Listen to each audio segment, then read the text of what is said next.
Yes दोस्तों, अभी आपने पढ़ा राहुल सर से साइंस को और अभी हम बात करेंगे साइंस पेडागोजी की। देखिए जल्दी जल्दी से कैसे हम 10 प्रश्नों को तुरंत हल करते हैं। जी हाँ, आपके सामने प्रश्न है, according to the national curriculum framework NCF 2005 which of the following is not an objective of science teaching at the upper primary stage. Upper primary stage पर कौन सा हमारा ऑब्जेक्टिव नहीं होगा साइंस टीचिंग का? जी हाँ, पहला ऑप्शन है using systematic experimentation as a tool to discovery verify theoretical principles. जी हाँ, क्या हम अपर प्राइमरी पर थियोरेटिकल प्रिंसिपल्स को वेरीफाई करेंगे? आगे चलते हैं, learning concepts of science through familiar experiences. Familiar experiences जब भी होगा, लाइफ से रिलेटेड जब भी एक्सपीरियंसेस होगा, वो हमेशा आपका आंसर सही ही होता है। Working with hands on design simple technological units and modules. जी हाँ, जहां पर भी हैंड्स ऑन एक्टिविटीज होती हैं वो भी हमेशा सही होता है। Doing activities and experiments to arrive at scientific concepts.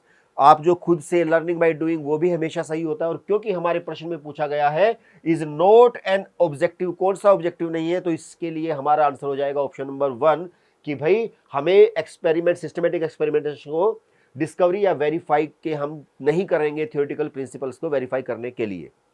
चलिए बढ़ते हैं नेक्स्ट क्वेश्चन पे, क्वेश्चन नंबर 82 जो है आपके सामने, which of the following is the most accurate description of scientific laws. जो साइंटिफिक लॉज है उसका कौन सा मोस्ट एक्यूरेट डिस्क्रिप्शन नहीं है? पहला देखते हैं, scientific laws are descriptions of the relationship between observable phenomenon. जो ऑब्जर्वेबल फिनोमिना, सॉरी, पहला ऑप्शन है scientific laws are descriptions of the relationships between observable phenomena. Second option है scientific laws are products of strong scientific theories. Scientific laws have a higher status than scientific theories. Scientific theories are more legitimate products of science than scientific laws. जी हाँ, यहाँ पर आप देख पा रहे हैं कि जो साइंटिफिक लॉज होते हैं, description of relationship between observable phenomena, जो वो फिनोमिना होते हैं जिनको हम ऑब्जर्व कर सकते हैं, ये उनसे रिलेटेड होता है। दैट्स वाई हमारा आंसर हो जाएगा ऑप्शन नंबर 1। सेकंड, थर्ड और फोर्थ इसीलिए नहीं होगा कि भाई स्ट्रॉन्ग साइंटिफिक थ्योरीज, हमें इनसे इन पर नहीं जाना है, हमें बच्चों को जो ऑब्जर्वेबल फिनोमिना है उन्हीं तक सीमित रखना है, ठीक है, या फिर higher status of scientific theories, ऐसा कुछ नहीं है। तो हमारा आंसर ऑप्शन नंबर 1 होगा। आगे चलते हैं नेक्स्ट क्वेश्चन, क्वेश्चन नंबर 83 ये है, क्या a teacher poses the following question for her class 7th students, which is heavier 1 kg cotton और 1 kg ऑफ आयरन। इन दोनों में से कौन सा हैवी है?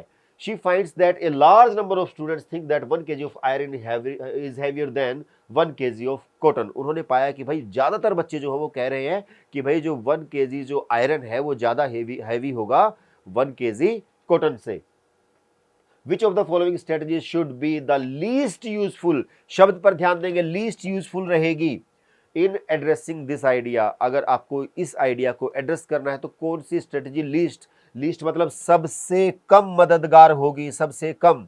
मैं हिंदी इसीलिए नहीं पढ़ रहा हूं क्योंकि जो मैं बातें कर रहा हूं हिंदी में कर रहा हूं, तो आप समझ पा रहे हैं, ठीक है। तो यस, ऑप्शन नंबर ए देखते हैं, defining the concept of density. क्या मैडम को उसके कॉन्सेप्ट को, डेंसिटी के कॉन्सेप्ट को, MYV जो होता है, मास अपॉन वॉल्यूम जो होता है, क्या उसको डिफाइन करना है?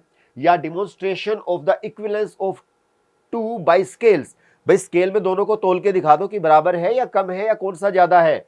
तो देखिए अगर हम डिमोन्स्ट्रेट करते हैं तो वो चीज हमेशा सही होती है साइंस में। After that, providing opportunity to handle and weigh cotton balls and iron blocks of different sizes. बच्चों को खुद से आप अपॉर्चुनिटी दो कि भाई आप अपने आप इसको वे करके देखो, इसको जो है इसका जो भार है वो माप कर देखो। ये भी बिल्कुल बहुत अच्छा एक टेक्निक रहेगी बताने के लिए। Explanation of the difference between heaviness and density, यहां पर हम एक्सप्लेन करेंगे कि भाई हैवीनेस क्या है, डेंसिटी क्या है। तो इस कारण से हमारा जो आंसर हो जाएगा वो क्या होगा, defining the concept of density. हमें डिफाइन नहीं करना है, इससे बेटर एक्सप्लेनेशन भी हो जाता है कि हम एक्सप्लेन करेंगे कि भाई हैवीनेस में और डेंसिटी में क्या एक रिलेशन होता है। वो ज्यादा बेटर है कि हम सीधा एक डेफिनेशन दे दें कि जो हमारी डेंसिटी है वो इक्वल होती है मास अपॉन वॉल्यूम के, ठीक है। तो चलते हैं नेक्स्ट क्वेश्चन पे। Next question is, research tells us that children come to formal science learning with many prior ideas that do not match with the scientific explanations. जी हाँ, हमारे माइंड में कई ऐसे कॉन्सेप्ट होते हैं जो मैच नहीं करते हैं साइंटिफिक एक्सप्लेनेशन से। विच of the following is not true, yes note पर जरूर ध्यान देना है, नॉट ट्रू नेगेटिव वाला बताना है आपको in respect of these ideas. इसके अगर ऐसे कुछ आइडियाज है, फॉर एग्जाम्पल मैं यहाँ पर एक एग्जाम्पल देता हूँ, बच्चों को लग सकता है कि जो धरती है वो फ्लैट है, वो गोल नहीं है, क्योंकि ये हमारी एक ऑब्जर्वेशन रहती है ना, तो लेकिन ये साइंटिफिक फिनोमिना के अगेंस्ट है। तो ऐसी सिचुएशन में हमें क्या नहीं करना है वो आपको बताना है। They are based on everyday experiences, जी हाँ वो एवरीडे एक्सपीरियंसेस पे बेस्ड होते हैं, सही बात है। They can be easily changed, जी नहीं, जो एक ऐसा फिनोमिना बन जाता है, जो एक हमारी ऐसी सोच बन जाती है, उसको इजीली चेंज नहीं किया जा सकता है। अगर आप कहेंगे कि भाई धरती चपटी नहीं है, धरती गोल है, तो बच्चा इजीली उस बात को नहीं मानेगा। दे इन्फ्लुएंस चिल्ड्रंस लर्निंग, हाँ बिल्कुल उसकी लर्निंग को इन्फ्लुएंस करते हैं, बिल्कुल उसका प्रभाव पड़ता है। अरे मैं तो आज तक ये सोच रहा था, असल में ये होता है।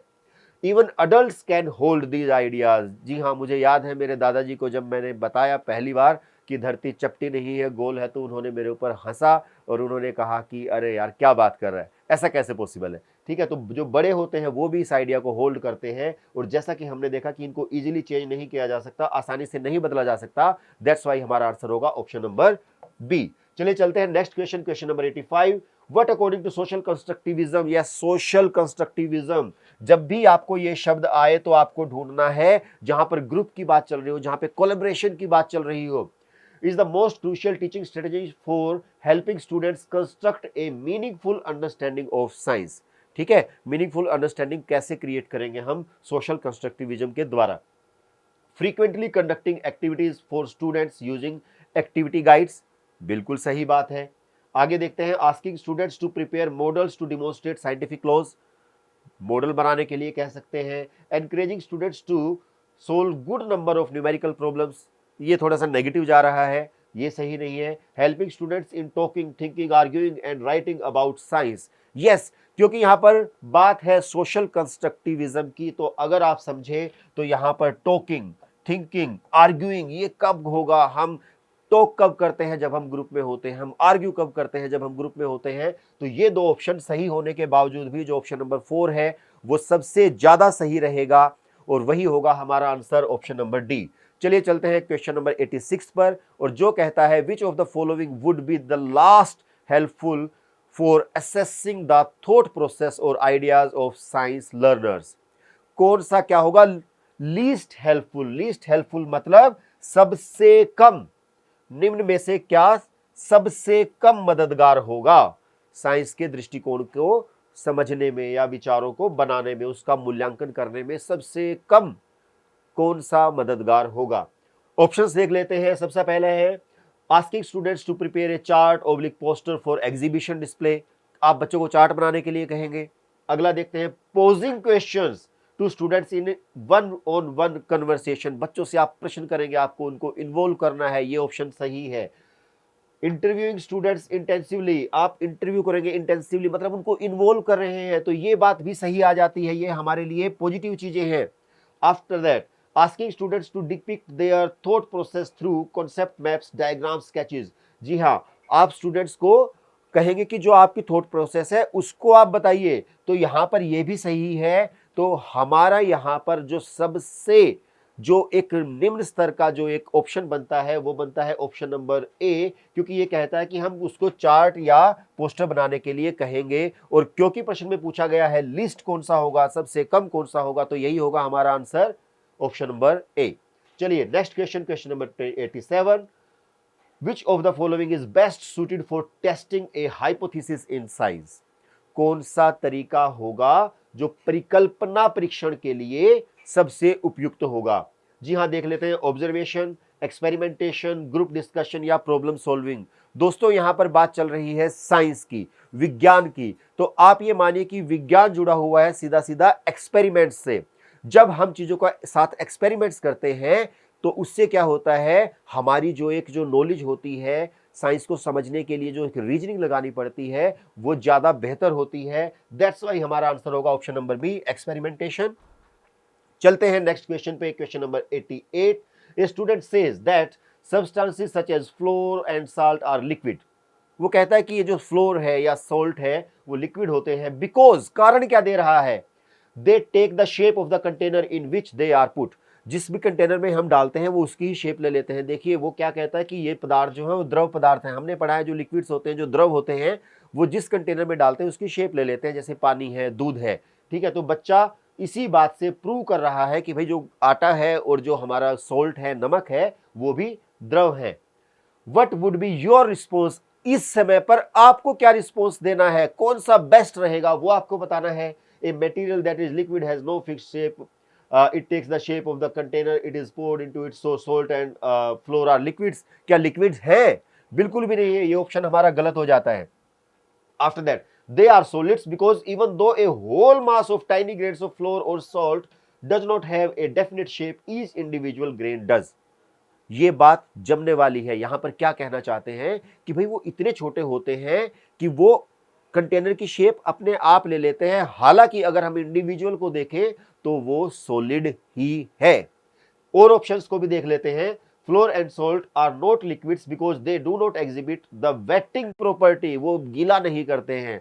But they are fluids because they flow, जी नहीं, वो फ्लूइड्स नहीं है, वो सॉलिड ही है। ये ऑप्शन भी गलत जा रहा है। आगे देखते हैं। The definition of solid is incomplete as it does not accommodate substances such as flour and salt, जी नहीं, डेफिनेशन अपने आप में पूरी है, तो ये ऑप्शन भी गलत है। तो हमारा आंसर क्या होगा, ऑप्शन नंबर बी, कि हमें बताना है कि भाई वो अपने आप में वोल ग्रेन्स जो है वो सॉलिड ही होते हैं, लेकिन क्योंकि वो इतने छोटे हैं जिसके कारण से वो कंटेनर का रूप ले लेते हैं। चलिए चलते हैं क्वेश्चन नंबर 89 पे। Which of the following strategies can provide the most meaningful clarification on the concept of scattering of light. जी हाँ, स्कैटरिंग ऑफ लाइट का जो मोस्ट मीनिंगफुल जो हमारी स्ट्रेटजी है वो कौन सा होगा, किस तरीके से हम बच्चों को समझाएंगे कि लाइट कैसे स्कैटर करती है, ठीक है जी, या फिर लाइट कैसे प्रकीर्ण होता है। तो चलिए चलते हैं जल्दी से ऑप्शंस पर। Chart showing A scattering of light, क्या आप चार्ट से समझा पाएंगे साइंस में? जी नहीं, एक्सपेरिमेंट्स करके दिखाने पड़ेंगे। Animated video showing scattering of light, आप वीडियो में दिखा देंगे, ठीक है, ये भी सही है, लेकिन उतना सही नहीं है, क्योंकि बच्चा अगर स्वयं से करेगा, अपनी आंखों से देखेगा, तब उस बात को मानेगा। वीडियो में तो एडिटिंग भी हो जाती है। चलिए, observing scattering of light on A colloidal solution by the learners, खुद से ऑब्जर्व करें किसी कोलॉइडल सॉल्यूशन। या कोलॉइडल सॉल्यूशन क्या होता है, वो सॉल्यूशन जिसके अंदर छोटे छोटे छोटे छोटे बिल्कुल टाइनी जो पार्टिकल्स होते हैं वो सस्पेंडेड रहते हैं, और जब हम उसमें से लाइट गुजारेंगे तो वो डिस्पर्स करेगी, स्कैटर करेगी, ठीक है। तो दैट्स वाई ये ऑप्शन सही होना चाहिए, क्योंकि बच्चा खुद से ऑब्जर्व कर रहा है। और फोर्थ ऑप्शन क्या है, focus group discussion. Group discussion से ये चीजें बहुत अच्छी नहीं होने वाली है। तो हमारा जो ऑप्शन है सी, वही रहेगा हमारा आंसर, और ये होगा कि हम उसको कोलाइडल सॉल्यूशन में डिस्पर्स करके उसको दिखाएंगे कि भाई किस तरीके से लाइट जो है वो स्कैटर करती है। यस, लास्ट क्वेश्चन पे चलते हैं। 10 ही क्वेश्चन होते हैं साइंस पेडागोजी के। तो लास्ट क्वेश्चन देखते हैं। विच of the following is not a characteristic of A constructivist science classroom. Note आया है, सबसे पहले इस पे ध्यान देंगे, उसके बाद कंस्ट्रक्टिविस्ट क्लासरूम की बात चल रही है। कंस्ट्रक्टिविस्ट मतलब जहां पर, अगेन मैं याद दिला रहा हूं, कोलैबोरेशन के साथ होगा, ग्रुप्स में होगा। देखते हैं कि में से 3 आपको ग्रुप में मिलेंगे, एक आपको अकेला मिलेगा, बस वही आपका आंसर होगा। फर्स्ट देखते हैं, students discussing various ways of solving a numerical problem. जी हाँ, डिस्कस कर रहे हैं मतलब ग्रुप में कर रहे होंगे, कोलैबोरेटिवली काम चल रहा है, ये हमारा सही है। उसके बाद teacher ignoring students erroneous responses, शिक्षिका छात्रों की त्रुटिपूर्ण उत्तरों को अनदेखा कर रही है। जी नहीं, बिल्कुल भी अनदेखा नहीं करना है। जो भी एरर बच्चे करते हैं उसके ऊपर ध्यान देना है। क्यों? क्योंकि वो उसकी थिंकिंग प्रोसेस को बताते हैं, ठीक है। तो ये हमारा आंसर जो है ये गलत जा रहा है, और क्योंकि ऑप्शन में नोट पूछा गया है, दैट्स वाई ये हमारा आंसर हो सकता है। आगे देख लेते हैं। Teacher listening to students conversations during a field trip, field trip पर जा रहे हैं, कन्वर्सेशन कर रहे हैं, अगेन ग्रुप की बात चल रही है, सही हो जाएगा कोलैबोरेटिव के साथ, या हम कहेंगे सोशल कंस्ट्रक्टिविस्ट के साथ हो जाएगा ये सही। आफ्टर दैट हम बात करेंगे students planning for an investigation, students plan कर रहे हैं इन्वेस्टिगेशन के लिए, तो ये भी हमारा सही जा रहा है। केवल इसमें एक ही जवाब है जो नेगेटिव है, जो गलत जा रहा है, और क्योंकि ऑप्शन में नोट पूछा है तो वही होगा हमारा आंसर, ऑप्शन नंबर बी। तो होपफुली आपको समझ में आया होगा साइंस पेडागोजी के सभी क्वेश्चंस के बारे में। जल्दी ही मिलेंगे एक और पेपर के साथ।